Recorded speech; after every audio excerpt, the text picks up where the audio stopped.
Hi, I'm Carolyn Jess-Cooke. I am a poet and novelist, and I am the founder and director of the Stay at Home Literary Festival. I set up the Stay at Home Literary Festival in March 2020, and it was before lockdown that happened that I set this up.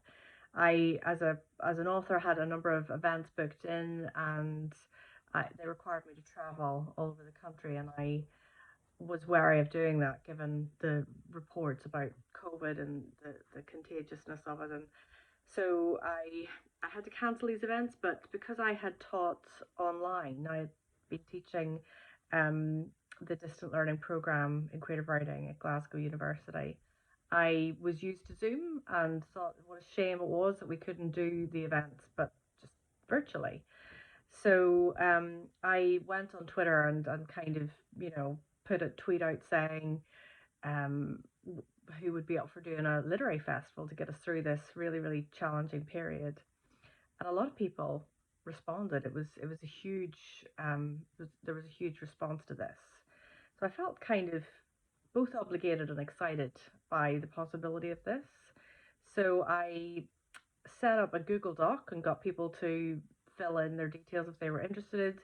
I looked on WordPress and created a website and set up links on Zoom to do this festival. And I had sort of anticipated a few events, but it turned out to be 145 events with 220 authors.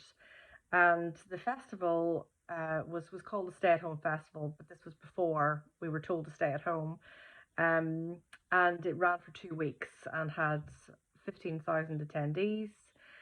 It really taught me a lot about how we can deliver um, online events successfully and not just as a kind of second best or an alternative, because a lot of people responded saying that even when lockdown isn't in place, that they are very restricted in terms of how much they can go out. They might have disabilities or caring responsibilities. Some people don't feel that they belong to literary communities. The prospect of being amongst crowds can be not appealing for a variety of reasons. And so I began to see that, that even outside of the situation we're in, there are a lot of reasons why we should really try and push the envelope when it comes to inclusivity and accessibility and diversity in live literature, which is why I have launched the festival a second time. We have a small amount of funding this time to research those areas of inclusivity, accessibility, and diversity in live literature.